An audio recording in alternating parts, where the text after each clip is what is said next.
we mean the literal weight of the physical internet. Such a number does exist, and it's definitely not what you think. So how does one go about weighing the internet? It's not like a web page weighs anything, right?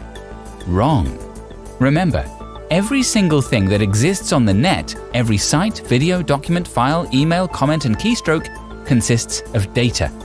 That data does, in fact, possess both energy and physical mass. Obviously, a bit of data doesn't weigh a lot. In fact, its physical mass is downright minuscule. But since you can't slap data on a scale and weigh it, you need another way to quantify its weight. One of the first people to attempt to do so was, no surprise here, a scientist. In 2011, Dr. John Kabiertwitz of the University of California attempted to explain how the internet gains weight as it gains information. To do so, he used the Kindle as an example. As he explained, a Kindle works via a transistor that takes trapped electrons and uses them to tell the difference between the ones and the zeros of binary code. He further clarified, although the total number of electrons in the memory does not change as the stored data changes, the trapped electrons have a higher energy. In other words, the more trapped electrons there are in an object, the more energy and mass you will find in said object.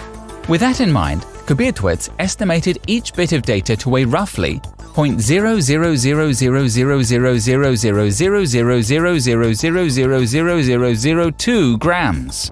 That's a decimal point followed by 17 zeros. Combining that with the world-famous E=mc² equation, Kabiertwitz concluded that the weight of a full Kindle versus an empty one was a mere 0.00000000000000000001 grams. However, if you downloaded the 13,000 page Amenez ou la Grande Cirrus, it would weigh far more. But that's just one Kindle. What about the internet as a whole? For that, we turn to a physicist, Russell Seitz. He sought to weigh the internet once and for all, and in a 2011 video seemingly did just that, presumably after figuring out all the physics of everything and needing something to do. Seitz based his theory not on bits and bytes of data, but on the energy needed to run the internet.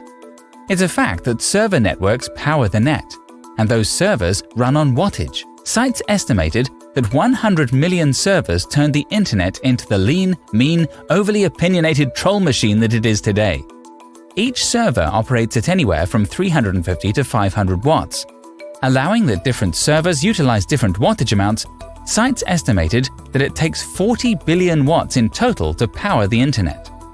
Then, Seitz combined that figure with the fact that silicon logic gates take about 3 volts to run and that you need a gigahertz of energy to run a chip. Transferring the resulting joule weight to grams, Seitz concluded that the internet weighs, drumroll gif please, 50 grams. If you're not a fan of grams, think of it as 1.75 ounces. If you'd prefer to think of food rather than measurements, then the internet weighs about as much as a large, juicy strawberry. That's great, but it still doesn't answer the question of how much the data within the internet weighs. After all, the web is way more than a bunch of Kindles. So leave it to one of the biggest eggheads, former CEO of Google, Eric Schmidt, to figure out the answer. Back in 2007, he estimated that the internet held roughly 5 million terabytes of information. Multiply that by how much we already know a piece of data weighs, and we get a total combined weight of basically nothing. 5 million terabytes equals roughly 0.2 millionths of an ounce, or how much weight the typical person loses after an hour on the treadmill. Here's the issue with this estimate. It's gravely outdated. In case you haven't realized, the internet has exploded in size and scale since 2007.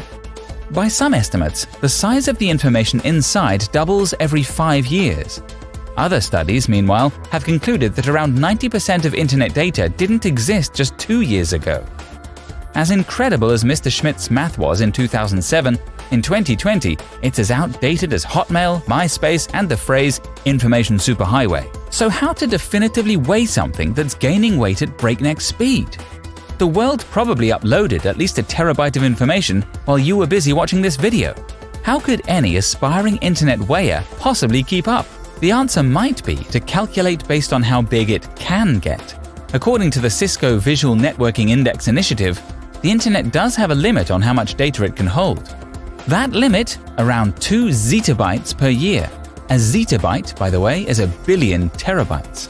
Schmidt's 2007 estimate had the internet at a mere 1/400th capacity, probably because funny cats had not yet discovered YouTube.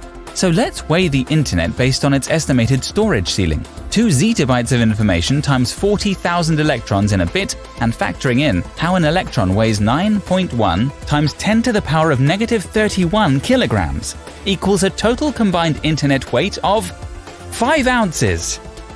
Combine that with the weight of the server energy needed to make this whole thing run, and we arrive at a maximum internet weight of 6.75 ounces, or around half a can of Coke. Amazingly, despite the wealth of information already available and the massive amounts added all the time, we're likely not even close to hitting the internet's limit. Good thing too, there are a lot of crazy cats out there, and not all of them have gone viral yet. To make that happen, we're going to need every ounce of internet we've got. All 6.75 ounces of it.